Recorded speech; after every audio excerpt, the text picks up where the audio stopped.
clase de hoy. Y antes de comenzar, me gustaría conversar con ustedes un poquito el tema de la encuesta que respondieron casi todo, así que gracias también a la Rocío que me avisó que yo me había equivocado y le había dejado mal la temporalidad para que se cerrara el tiro y no era la idea, así que ahí la pude abrir eh, para que pudieran, ¿no es cierto?, responderle a quienes no lo habían hecho el tiro. Y hay varias cuestiones que me gustaría comentarles para que ustedes sepan, ¿no es cierto? Me permite también tener como una panorámica general, sin perjuicio, que entiendo que cada uno de ustedes está en situaciones diferentes y que entiendo también que una cosa es cómo estamos hoy día y cómo podamos estar en un mes más, una semana más o mañana, porque esta cuestión ha sido bien cambiante y es parte también de lo que nos ha tocado vivir a todos, así que también, ¿no es cierto?, tranquilidad, porque entiendo que no porque a lo mejor hoy día tenga mejor conexión significa que nunca se le va a caer internet, que nos va a pasar a todos, ¿ya? Así que eso por una parte me permite identificar eso y ver que en general pareciera que salvo los problemas típicos que vamos a tener todos de conectividad, no hay pareciera casos tan graves, ¿no es cierto?, de que nunca me voy a poder conectar. Ya, yo como le decía, voy a grabar las clases, van a quedar en Educandus, por lo tanto, ahí ustedes después las pueden volver a revisar y los PPT y los apuntes también van a quedar, por lo tanto, la idea es que vengan a clases si pueden, pero si por algún motivo no se puede, después se pueden poner al día, ¿ya? Eso respecto a la primera parte de la conectividad propiamente tal. Y otra cuestión que me causó también bastante interés y que también se lo quería comentar respecto de la pregunta de qué cosas les gustaba o qué cosas le habían costado más con las clases online y qué cosas le habían facilitado el tema. Eh, y claro, respecto a las cosas que más les complicaban en el tema de la conectividad, pues estamos claros que lamentablemente esta cuestión de depender de que no se corte la luz, que no se corte internet, que no se caiga la señal, que depende de dónde vivo, que depende, ¿no es cierto?, del plan que tenga, va a depender, ¿no es cierto?, si puedo estar conectado o no. Lamentablemente estamos todos en las mismas, así que nada, pues una lata, pero bueno, no tenemos otra forma de conectarnos por ahora. Habían varias respuestas que me dieron risa en el sentido que lo pusieron como bien así, como bien grave, eh, ¿no es cierto? Que era el tema de la conectividad y ponían comentarios como, no, esta cuestión no, es difícil que siempre esté funcionando, qué sé yo, y que claro que nos pasa a todos. Y lo que sí también entiendo que es complicado y que también varios de ustedes lo pusieron, es el tema del entorno, ¿no es cierto?, de estar en la casa, que también es difícil, pues porque en la casa uno tiene otras distracciones que en la universidad lo tenía. Por último, en la U usted iba a entrar a la sala y ahí no le quedaba opción más que poner atención o no estar poniendo atención, pero estaba ahí, o sea, tenía menos distracciones. Si no quería, no entraba, pero tenía menos distracciones que en la casa, que entiendo que no es cierto, que a todos nos ha pasado que de repente uno se tiene que poner a hacer cosas, hay que ordenar, hay que cocinar, hay que hacerse cargo de otras personas y además que uno no siempre tiene todos los espacios para poder estudiar tranquilo, concentrarse, ¿no es cierto? Así que entiendo que eso también es complicado y es parte de esta cuestión también, pues sí, lamentablemente es así. Y yo lo que sí digamos, son cuestiones personales que ahí uno no puede hacer nada, pues, o sea, tratar de hacer lo mejor con las condiciones en que estamos. Pero sí habían cuestiones que ya eran más de académicos, que varios o varias ponían que les había costado organizarse, que les había costado organizar sus tiempos, que les había costado, ¿no es cierto?, concentrarse en esta nueva dinámica. Y ahí yo creo que a lo mejor sí, ¿no es cierto? Si en ese sentido están más perdidos, están más complicados, ahí a lo mejor podemos conversar, no sé, ver de qué forma, ¿no es cierto?, se puede ayudar a manejar esos temas. Recuerden que también para el tema de la concentración y todo, para organizarse, para recibir tips o ayudas de ese tipo. También está el CIMA, que es este instituto dentro de la universidad que organiza periódicamente charlas en ese sentido, y que de repente igual uno como que dice, no, no, yo me organizo solo, pero de repente es bueno recibir ayuda externa en esas cosas, porque insisto, o sea, a diferencia del año pasado en que uno no sabía lo que iba a pasar y que estaba como toda la incertidumbre, ahora uno ya tiene más o menos claro cómo van a ser las cosas y tiene más o menos claro también cuáles fueron las cosas que complicaron más el año pasado. Por eso es que me interesaba también hacer ese ejercicio para que ustedes también pudieran reflexionarlo y ver, ¿no es cierto?, si habían cosas que efectivamente no había nada que hacer, porque claro, yo entiendo que si su situación familiar implica que tienen que estar haciendo otras cosas, las tienen que hacer nomás, pues si no, no hay mucha opción ahí, tendrán que organizarse mejor en sus casas dentro de lo posible y no se puede hacer más. Pero si son cuestiones ya que a lo mejor sí se puedan mejorar, condiciones que a lo mejor sí se puedan mejorar un poco o no ser tan complicadas, ahí también la invitación es a poner atención, a buscar ayuda, a replantearse, para que no sea tan pesado. Si la idea es que sea lo menos difícil posible. Y respecto a las cosas que ponían que era lo bueno de la clase online, que también me dio gusto porque yo creo que yo pienso lo mismo. Uno, el tema del desplazamiento, porque efectivamente una lata tener que estar, ¿no es cierto? Algunos ponían, me demoro 2 horas, 1 hora, y lo que sea. O sea, si no hay como salir, ¿no es cierto? De tener no tener que salir de la casa en el sentido de agarrar los tacos y estar, ¿cierto?, llegar mal genio y levantarse mucho más temprano para tener que llegar a ciertas horas y después devolverse a la casa y todo eso. Así que eso efectivamente es algo que hay que tomarlo como algo positivo, decimos que no todo es tan malo. Y lo otro también, ¿no es cierto?, del respecto a las clases, que efectivamente ahora quedan grabados, yo creo que eso también es un tema importante en cuanto al acceso a la información, que ahora está, ¿no es cierto?, esta cuestión también nos ha obligado a nosotros a tener que eh, ordenar mejor los cursos, planificar mejor las actividades y dejar las clases. Yo sé que el tema de la grabación es un tema complicado. Ustedes saben que la universidad no puede exigirle a ningún profesor que deje las clases grabadas, ni por un tiempo tampoco, o sea, uno no puede exigir que las clases estén grabadas todo el año. Por lo tanto, hay profesores que si graban las clases a lo mejor las pueden ir sacando dentro de la semana y todo, si la idea es para que las vean, para que las tengan ahí, pero tampoco para que se confíen, si la idea también es lo posible en que puedan venir a las clases para poder también conversar y participar, ¿no es cierto? Y va a ser más fácil que ponerse al día después a cualquier hora, etcétera, pero si hay que hacerlo, está la posibilidad, ¿no es cierto?, de revisar los materiales después, ¿ya? Así que eso respecto a las preguntas como generales, les agradezco que hayan respondido porque de verdad me sirve para tener como una panorámica, e insisto que si en algún momento o alguien no lo puso o alguien tiene alguna situación particular, bueno, lo conversamos y vemos ahí cómo lo podemos solucionar, ¿ya? Así que eso respecto a las primeras preguntas. Yo no sé si alguien tiene algún comentario, si alguien quiere decir algo, si están todos durmiendo, despiertos. Profe Isabel Urrutia, yo quería comentar algo, pero la verdad es sobre las últimas preguntas solamente. ¿De la de concepto? Sí, sobre el... Ya, vamos. Entonces, ya, bueno, entonces eso respecto a la primera parte. Y en la segunda parte de las preguntas, ¿no es cierto? Yo les puse como para empezar, ¿no es cierto?, a ver qué es lo que vamos a estudiar y cuál es la relevancia, ¿no es cierto?, del derecho al trabajo. También me gustó mucho las respuestas que pusieron, sobre todo en la última pregunta, o no sé si era la última, la de cuál era la relevancia en el escenario nacional y mundial.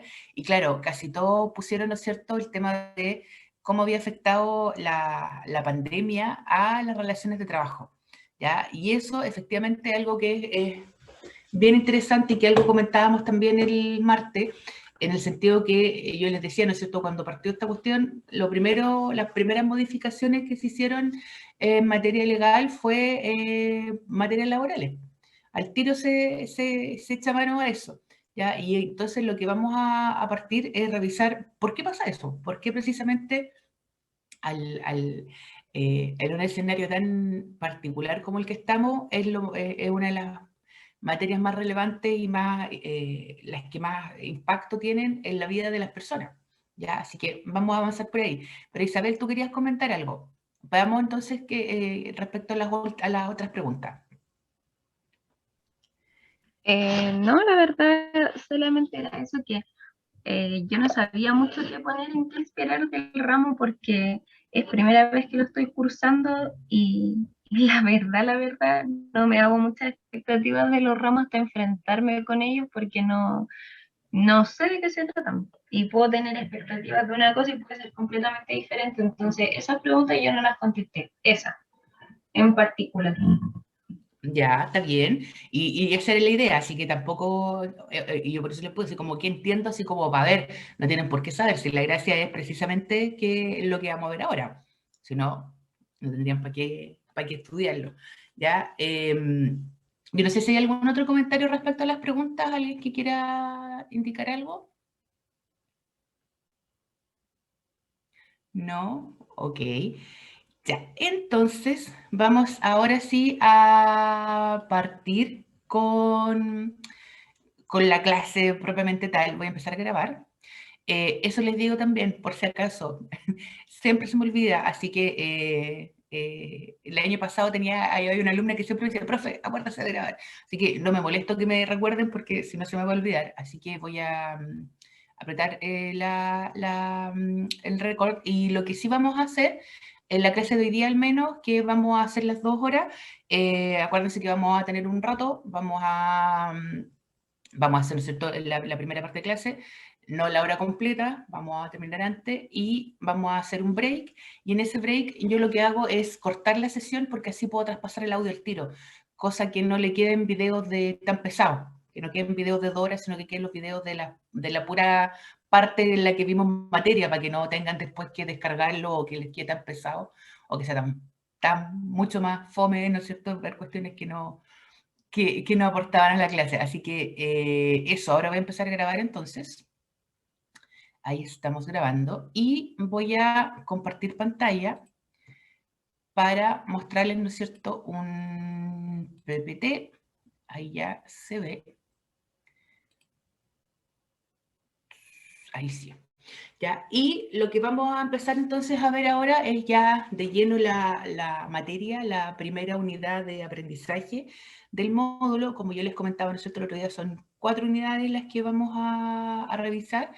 Y en esta primera unidad, que es la que vamos a partir ahora, que la hemos denominado como bases conceptuales y normativas, precisamente la idea es revisar conceptos, revisar, ¿no es cierto?, esta panorámica y de ahí, ¿no es cierto?, iban las preguntas que estaban en la encuesta de qué es lo que vamos a ver, qué es lo que vamos a entender, por qué es importante esta materia, por qué es relevante, por qué es central la materia del trabajo.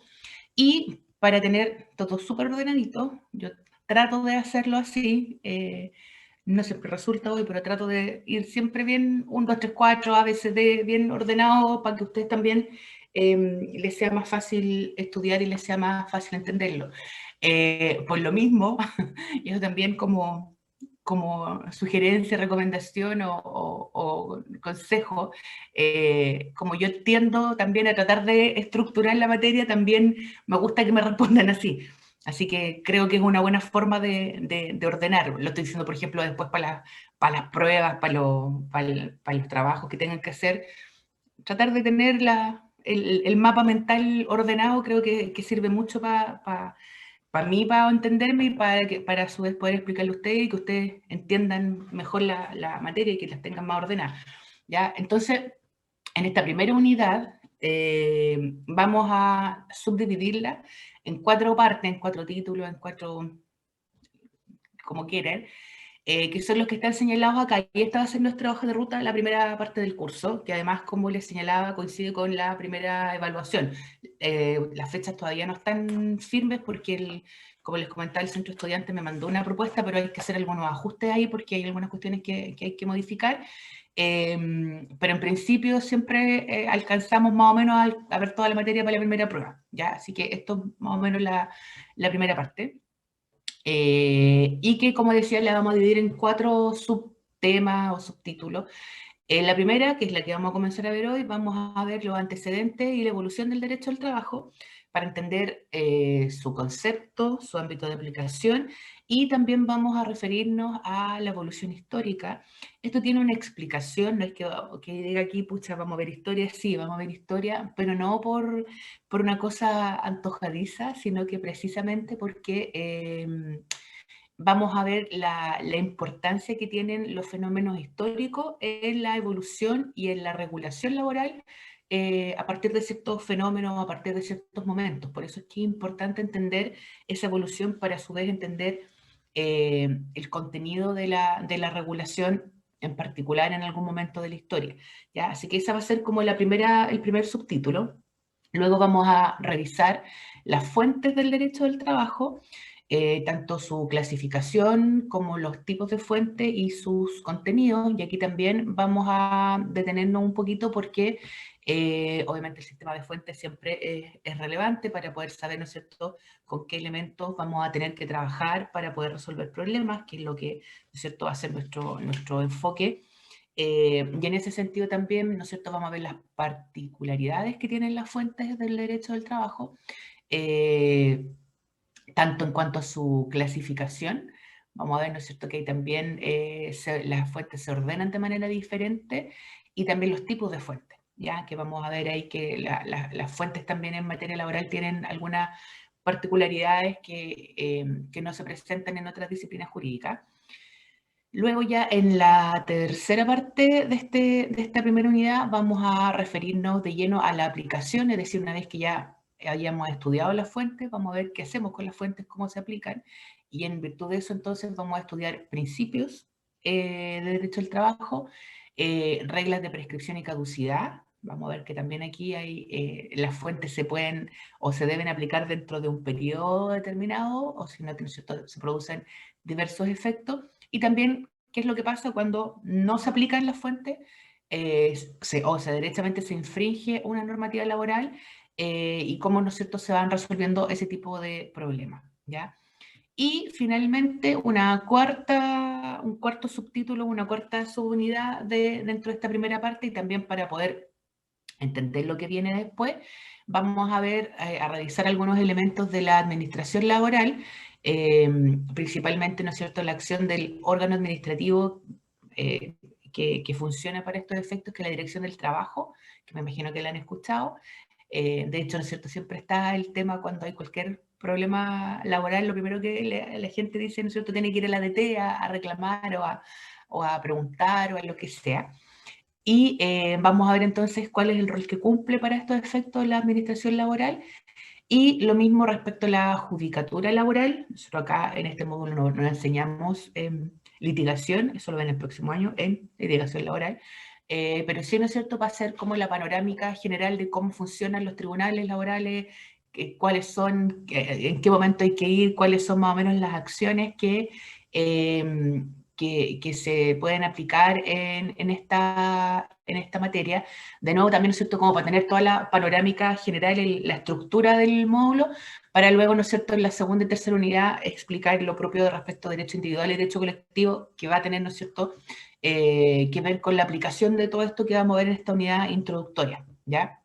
Así que esa va a ser la primera parte. Así que esta va a ser nuestra hoja de ruta para la primera prueba también, así que lo quieren ver desde esa perspectiva, ¿ya? Así que eso. Vamos a empezar entonces con algunas ideas generales. Recuerden que en cualquier momento, si ustedes tienen alguna duda, si quieren hacer algún comentario, por favor háganlo para no tener que hablar yo todo el rato, sino, aparte que como yo no los veo, no sé si me están escuchando, no me están escuchando, imagino que están todos acostados ahora mirando así el computador, y bueno, qué bien, qué bueno que puedan hacerlo. Así que vamos a partir entonces ya con la materia propiamente tal. entonces precisamente con algo que yo les había preguntado en la encuesta y que varios de ustedes pusieron varias cosas que sí tenían, que vamos a ver que sí estaban muy cerca de la respuesta correcta o en la respuesta correcta derechamente. Y es, ¿no es cierto?, qué vamos a entender por derecho del trabajo, ¿ya? Que es lo que estamos empezando a estudiar. ¿De qué estamos hablando cuando hablamos de derecho del trabajo? Y en ese sentido, entonces, acá hay un par de conceptos que vamos a revisar, conceptos doctrinarios, ¿no es cierto? El primero, que es del profesor Tomás Salafranco, que señala que el derecho del trabajo es un conjunto de principios y de normas típicas que regulan las relaciones que se crean con ocasión del trabajo dependiente y por cuenta ajena, ¿ya? Entonces, con este primer concepto ya podemos empezar a despejar algunas cosas o a identificar, ¿no es cierto?, cuál va a ser nuestra materia de estudio y qué no, ¿ya? ¿Por qué? Porque si ustedes se fijan acá, lo hacen una distinción bien relevante respecto de cuál es el tipo de relaciones jurídicas que nosotros vamos a estudiar, que tiene mucho que ver con lo que comentábamos también en la clase pasada, donde tiramos algunas ideas muy generales antes de partir, y que precisamente, ¿no es cierto?, acá el profesor Salafranco dice, mire, vamos a estudiar un tipo de trabajo en particular, este es el que nos interesa, el trabajo que sea dependiente y por cuenta ajena, ¿ya? Los otros trabajos que como veíamos el martes, ¿no es cierto?, que trabajo puede ser cualquier actividad que uno realice. Ahora, por ejemplo, estamos todos trabajando, ustedes están trabajando en escuchar o en poner atención. Por ejemplo, eh, cualquier tipo de trabajo, ¿no es cierto?, no es el que le interesa a esta regulación. Acá solamente nos vamos a concentrar en el trabajo que sea dependiente, es decir, que dependa de otro o de otros, y por cuenta ajena, según el concepto que utiliza acá el profesor es español, por lo tanto el concepto de cuenta ajena es bien particular también del sistema comparado, pero que básicamente, ¿no es cierto?, significa que no se trabaja o que los ingresos o los productos del trabajo no son propios, no son para mí, yo no trabajo para mí misma, sino que yo trabajo, ¿no es cierto?, para producir para otros y ese es otro el que me va a pagar a mí mi remuneración. ¿Ya? A eso significa, o eso se refiere un poco a esta idea de por cuenta ajena. Y no es cierto, veíamos que el trabajo dependiente, que hablábamos también un poquito el martes, cuando decíamos el trabajo tiene que realizarse bajo dependencia, ¿no es cierto? Bajo las instrucciones, también decía alguien por ahí, de otra persona, y que por lo tanto, de nuevo, cuando el trabajo es independiente, es decir, cuando uno es, como se dice, ¿cierto?, su propio jefe, no tiene que rendirle cuentas a nadie más, es independiente y por lo tanto para estos efectos tampoco nos va a interesar. ¿Ya? Nosotros solamente nos vamos a concentrar en este tipo de trabajo, que tengan estas características. ¿Ya? Por lo tanto, vemos acá ya con este concepto que uno puede decir, ok, me queda súper claro, este es el trabajo que yo me voy a enfocar, pero la gran pregunta, ¿cuál va a ser?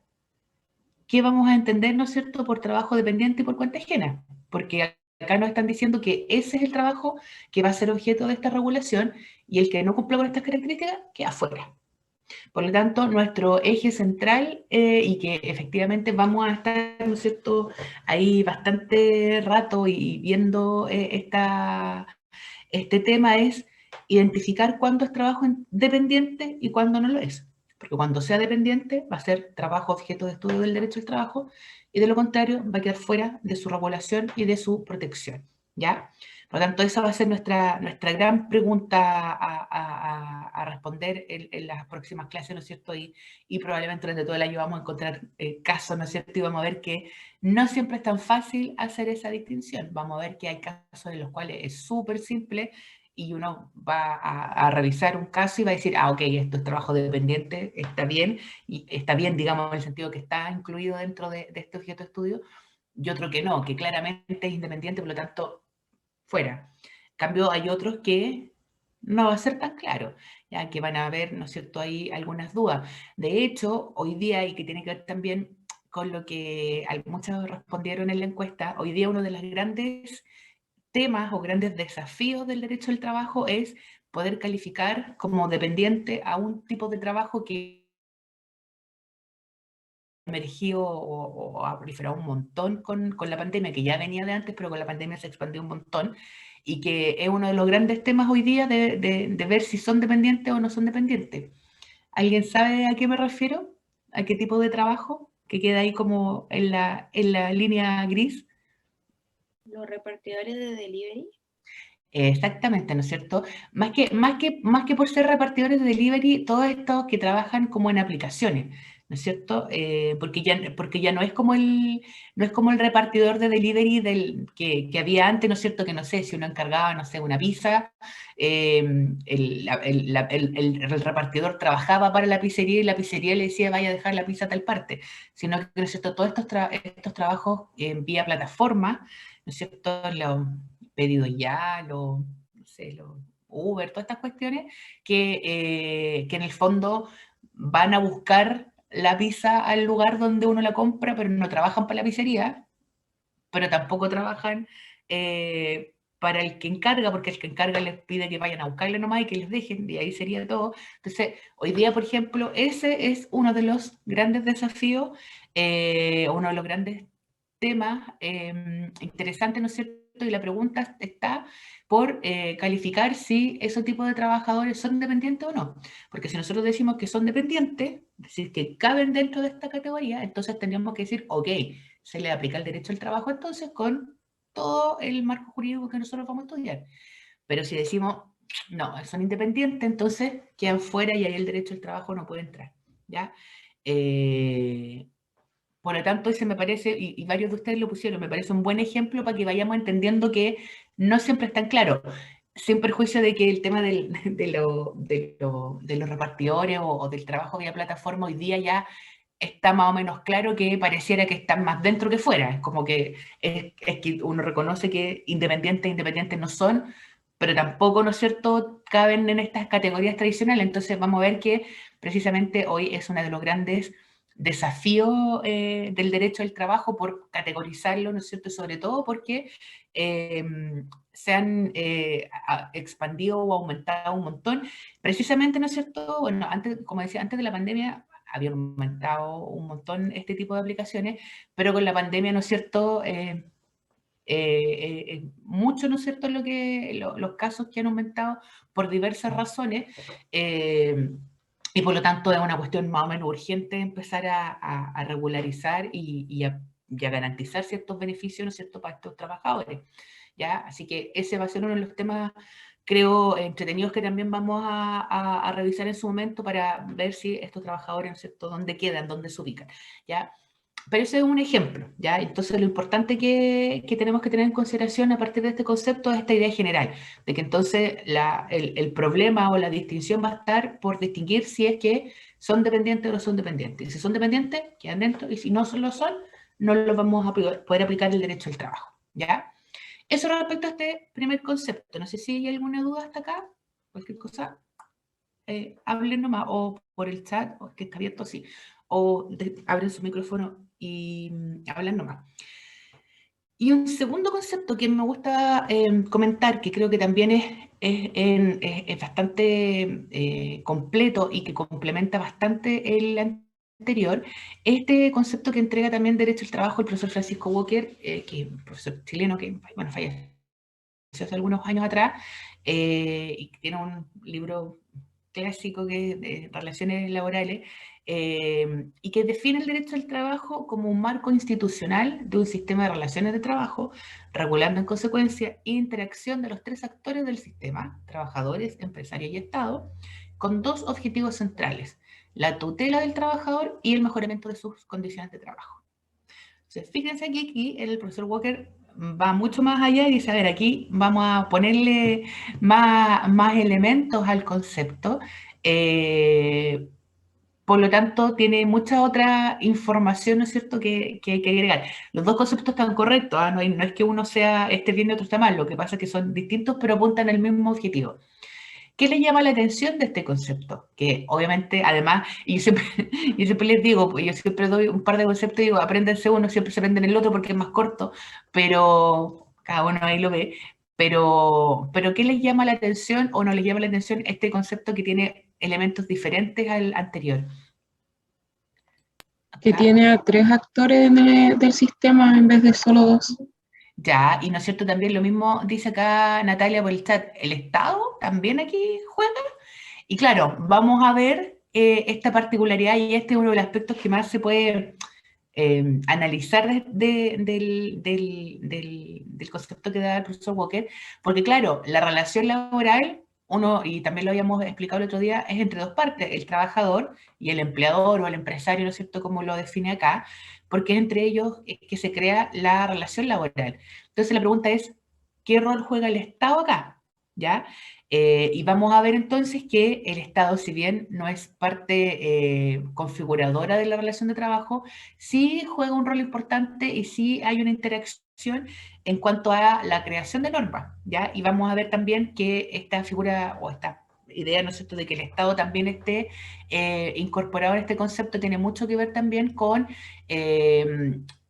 el origen del derecho al trabajo, de por qué el Estado tiene que intervenir en algún momento determinado, que de hecho tiene mucho que ver también con el texto que quedó, que lo vamos a comentar en un momento, y esta idea, ¿no es cierto?, de que el Estado también interactúa acá con unos objetivos, con una particularidad en detalle que vamos a revisar, ¿ya? Es decir, si bien no es parte de la relación laboral, porque esa relación es entre dos, trabajador y empleador, sí es un actor del sistema, como lo define acá. ¿Ya? Aquí no dice que es parte de la relación laboral, dice que es un actor, ¿no es cierto?, que tiene que interactuar con las partes, con el trabajador, ¿no es cierto?, con el empresario, y vamos a ver entonces cuál es la importancia que ha tenido o el rol que ha debido desempeñar el Estado en la creación y en la evolución del derecho del trabajo para entender, ¿no es cierto?, su naturaleza y su regulación, finalmente, ¿ya? Así que vamos a dejarlo ahí en suspenso, pero vamos a ver, ¿no es cierto?, que tiene mucha relevancia. ¿Y les llama algo más la atención respecto a este concepto? Que este tiene objetivo a diferencia del otro. Que tiene objetivo. Y fíjese acá lo que dice, el objetivo no es un objetivo así entre líneas o medio oculto, dice que claramente que el objetivo del derecho al trabajo es tutelar al trabajador y mejorar sus condiciones de trabajo. ¿Ya? Entonces, ojo con esto porque uno dice, a ver, pero espérese, ¿de qué estamos hablando? Si habíamos dicho que el derecho al trabajo son dos partes, el trabajador y el empleador, vamos a ver que el Estado también tiene un rol ahí que jugar, pero que no es parte, ¿no es cierto?, propiamente tal de la relación laboral. Pero aquí nos está diciendo entonces que esta disciplina es para proteger o para tutelar a una de las partes nomás, no a las dos. Y la respuesta es, así es solamente para tutelar al trabajador, tiene un objetivo central, claro, final, no, acá no se va con, como les decía, ¿cierto?, con letras chicas o con tratar de ocultar acá el tema. Entonces, ¿qué es lo primero que uno podría concluir de este concepto? Primero, ¿no es cierto?, que el derecho al trabajo entonces no es una disciplina neutra. Acá no es cierto, no es para lograr las mejoras de condiciones de todas las partes involucradas. No, es para tutelar al trabajador. ¿Y por qué? Y ahí viene la pregunta, ¿no es cierto? Bueno, ¿y por qué entonces, y no ser injusto que sea solamente para una parte? ¿Por qué el trabajador es el que necesita tutela y que necesita tanta tutela que una disciplina jurídica en particular se va a dedicar a desarrollar, ¿no es cierto?, estas garantías o estas protecciones para, como señala acá Walker, mejorar sus condiciones de trabajo? ¿Por qué será esto? Y esto algo también conversamos el martes, ¿se acuerdan? ¿Por qué tendrá este objetivo? ¿Por qué el derecho del trabajo será para proteger solamente al trabajador y no a los dos? Porque no dice para proteger a las partes, sino que es para tutelar al trabajador. Porque se encuentran como en una desnivel, en una relación desigual. Exactamente, ¿no es cierto? Acá también, ¿no es cierto?, Natalia y Carlos comentan lo mismo. Porque la relación es desigual, ¿no es cierto? Porque ya conversamos, ¿no es cierto?, que el trabajador aquí está en una posición de desventaja frente al empleador, porque el empleador es el que tiene el poder de fijar las condiciones de trabajo, ¿ya? Y efectivamente, y ahí, ¿no es cierto?, que también lo señala Natalia acá en el chat, es que el Estado, ¿no es cierto?, y ahí viene, ¿no es cierto?, cuál es la responsabilidad o la obligación del Estado en esta figura. ¿Por qué? Porque tenemos dos particulares, el trabajador y el empleador, y resulta que los dos van a asumir derechos y obligaciones a propósito de su relación laboral, pero resulta que uno tiene el poder para ponerle o imponer las condiciones a la otra parte, que está en desventaja, ¿no es cierto? Porque, como comentábamos el otro día, acá el trabajador tiene dos opciones, po, o acepta o no acepta las condiciones. Pero también conversábamos, ¿no es cierto?, que el trabajador que busca, ¿no es cierto?, una fuente de ingresos, porque así funciona el mundo y la gente tiene que trabajar para poder sobrevivir o vivir, ¿no es cierto?, solventar sus gastos, sus necesidades, ¿no es cierto?, de cualquier tipo. Entonces el trabajador aquí está en una posición de desventaja porque el trabajador está obligado a trabajar. Y usted podría decir, sí, pero el empleador necesita gente para poder trabajar. Perfecto. Pero el que pone las condiciones es el empleador. Entonces, esta es una relación jurídica que nace desbalanceada, porque las partes no son iguales, en consideración a que son los dos particulares. Porque, yéndonos un poco, un paréntesis, ¿no es cierto? Porque uno podría decir, pero tampoco son iguales, no sé, las relaciones que se dan entre los particulares y la administración pública. Claro, pero ahí partimos de la base en que las partes no son iguales. En cambio, en el derecho del trabajo, son ambos, tanto trabajador como empleador, son privados, ¿ya? Porque de hecho, ¿cierto? Esto lo habíamos dicho, si fueran del sector público, en principio quedan fuera también, porque ese es otro tipo de relaciones jurídicas, ¿no es cierto?, que se regulan precisamente por el derecho administrativo, por el derecho público en general. Entonces aquí estamos pensando que se trata de una relación jurídica que parte, ¿no es cierto?, de la base de que dos particulares, que en principio, ¿no es cierto?, tienen las mismas condiciones, que en principio, ¿no es cierto?, tienen las mismas facultades para negociar, pero que los hechos, por la especialidad, ¿no es cierto?, por la particularidad que tiene esta relación en la cual una persona necesita trabajar y la otra persona es la que impone las condiciones de trabajo, es que esta relación nace desigual, nace desbalanceada. Y precisamente entonces vamos a ver que el objetivo del derecho del trabajo va a ser poner, ¿no es cierto?, poner énfasis, ¿no es cierto?, en la protección y en la tutela del trabajador, no porque el empleador sea el malo de la película, sino que porque naturalmente la relación es desbalanceada. Ahora, puede que efectivamente sea el malo de la película y ahí es donde el derecho va a tener que tener especial cuidado, ¿no es cierto? ¿Por qué? Porque efectivamente, ¿no es cierto?, el empleador está en una posición en la cual es más fácil o es más probable que pueda cometer abuso, que pueda cometer infracciones, ya precisamente por esta posición de poder que tiene por sobre el trabajador en este ámbito de cosas, ¿ya? Entonces, precisamente, ¿no es cierto?, esa es la idea y el fundamento y el origen de este rama del derecho, ¿ya? Ahora, ojo con esto también porque muchas veces nos podemos confundir y podemos decir, entonces, ¿eso qué significa? Que el derecho al trabajo, como tutela el trabajador puede hacer lo que quiera, ¿no es cierto? Y que el fondo aquí, o que también, ¿no es cierto?, es una posición válida o no, y cada uno verá, ¿no es cierto?, sobre todo de abogados que defienden a la empresa, y decir, bueno, entonces la pobre empresa aquí no puede hacer nada y el derecho, ¿cierto?, único que le da es beneficio del trabajador. Eso uno puede relativizarlo, ¿no es cierto? Pero aquí no se trata de que el trabajador haga lo que quiera, no se trata de que el trabajador, ¿no es cierto?, pueda cometer cualquier infracción y el derecho siempre lo proteja. Acá lo que se trata de hacer, ¿no es cierto?, es tratar de nivelar, balancear un poquito una relación que nace desigual.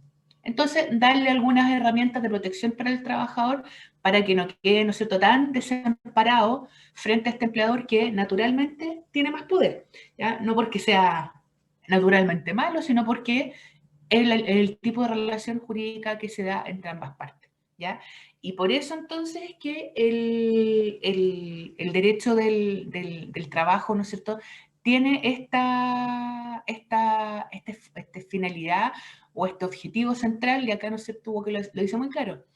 Aquí esto no es a veces o tratar, ¿no es cierto?, de ocultar, no, mire, si es para proteger a los dos. No, aquí es para proteger al trabajador, porque el trabajador, ¿no es cierto?, nace en esta relación jurídica en una posición de desventaja o de desigualdad frente al empleador, que a su vez, como detenta un poder, en este sentido, ¿no es cierto?, podría ocupar ese poder para vulnerar o para infringir o para abusar, ¿no es cierto?, versus, ¿no es cierto?, la posición del trabajador, ¿ya? Entonces, por eso es que decimos, no es un derecho neutro, aquí no es que quiera igualdad para todos, no, acá, ¿no es cierto?, es para mejorar las condiciones de una de las partes, que es el trabajador, ¿ya?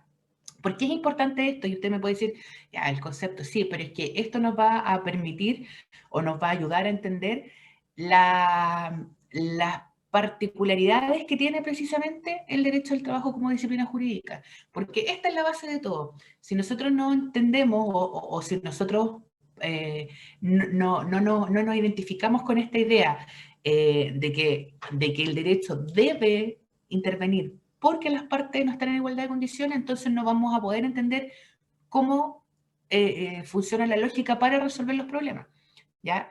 Si nosotros miramos el derecho al trabajo como otro tipo de disciplina jurídica en la cual sí, ¿no es cierto?, apunta a esta igualdad, ¿no es cierto?, a esta regulación más amplia, o no sé, por derechamente, ¿no es cierto?, defender los intereses privados como el derecho civil, ¿no es cierto?, que parte de la base de la autonomía de la voluntad, entonces que cada uno, ¿no es cierto?, se obliga a lo que puede mientras no hayan vicios del consentimiento, entonces si se obliga es porque quiere hacerlo. Nosotros tenemos que entender esta particularidad, ¿no es cierto?, esta característica diferente del derecho al trabajo para poder comprender cómo se resuelven los problemas laborales, ¿ya? Si nosotros no entendemos esto, no partimos de esta base, nos va a ser difícil comprender la regulación, el porqué de la regulación y también, ¿no es cierto?, entender por qué no siempre el derecho logra este objetivo. Y vamos a ver, ¿no es cierto?, y nos vamos a encontrar con muchas normas durante el año que vamos a decir, oye, pero parece que esto no es muy protector, pues el derecho al trabajo lo tenía que proteger, entonces ahí también vamos a poder ser capaces de valorar, de analizar, de ponderar si efectivamente el derecho del trabajo está cumpliendo su objetivo o no, ¿ya? Una cosa es lo que dice el concepto y otra cosa después vamos a ver, ¿no es cierto?, qué es lo que está regulado y qué es lo que definitivamente, ¿no es cierto?, se hace o se puede hacer en la práctica, ¿ya? Eso respecto entonces a estos conceptos para empezar a entender. No sé si hay alguna duda hasta acá. Ya, vamos avanzando entonces. Profe, ¿Sí? disculpe. Dale, A Camila, mí me perdón, quedó- que no veo si tienen la mano levantada porque como tengo la pantalla compartida, así que o hablen nomás. Dale, Camila. Ya. Quería saber algún ejemplo como concreto del concepto de cuenta ajena, porque en relación como a esta relación jurídica desigual entre las partes, la cuenta ajena viene siendo como un proveedor o una prestación de servicio. ¿En qué sentido? No, la cuenta ajena tiene que ver más bien con un elemento económico, ¿ya? Porque lo que dice acá Sala Franco es que el trabajo sea dependiente, que es una cosa, y dependiente ya dijimos, ¿no es cierto?, que vamos a enfocarnos o nos vamos a relacionar con la idea de dependencia, de subordinación, es decir, que el trabajador presta su servicio bajo las instrucciones de otro, que es el que le da las órdenes, ¿ya? En términos muy generales, vamos a ver que este es un concepto mucho más complejo. Y ahí entonces donde veíamos que el factor de la dependencia es el relevante porque si nosotros calificamos a un trabajador como dependiente, entonces se le aplica el derecho al trabajo. Si llegamos a la conclusión de que no es dependiente, sino que es independiente, entonces queda fuera el derecho al trabajo, ¿ya? Eso es una cosa, y que decíamos es que ese elemento va a ser el que más nos va a costar o entender, porque es muy complejo, o el que más problemas nos va a generar para entender ejemplos diferentes, ¿ya? Otra cosa, dice acá Sala Franco, que sea, además de que sea dependiente, tiene que ser por cuenta ajena, ¿ya? Y ese elemento que yo le señalaba, ¿no es cierto?, que es más bien relacionado con derecho comparado, porque este es un concepto de un profesor español, por lo tanto aquí en Chile el tema de la cuenta ajena no es tan relevante, te lo comento para que tengamos, ¿no es cierto?, la visión más amplia de estos temas, y cuál es el concepto que se le ha dado al que sea por cuenta ajena, hay que el producto del trabajo lo recibe otra persona, no quien realiza el trabajo, ¿ya? Entonces, pongamos un ejemplo.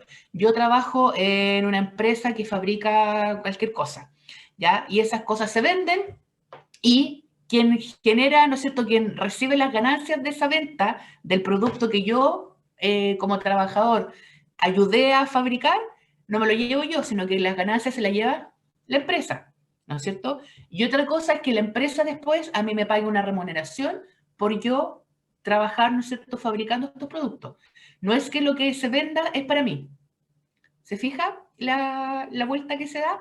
Entonces, cuando se Sí, habla de profe. que el trabajo sea por cuenta ajena, a lo que se refiere a este elemento económico, es decir, que el producto o el beneficio del trabajo que yo estoy realizando no es no es directamente para mí, sino que es para un tercero, que es mi empleador, que él va a recibir el provecho económico y que a su vez me va a pagar a mí una remuneración.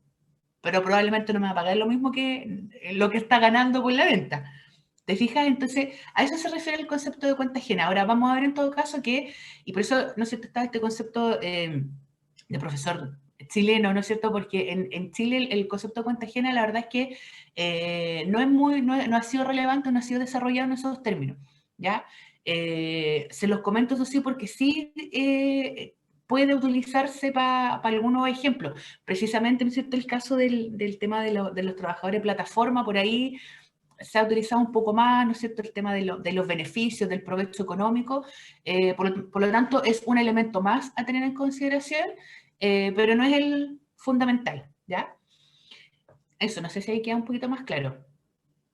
Sí, profe, muchas gracias. Súper.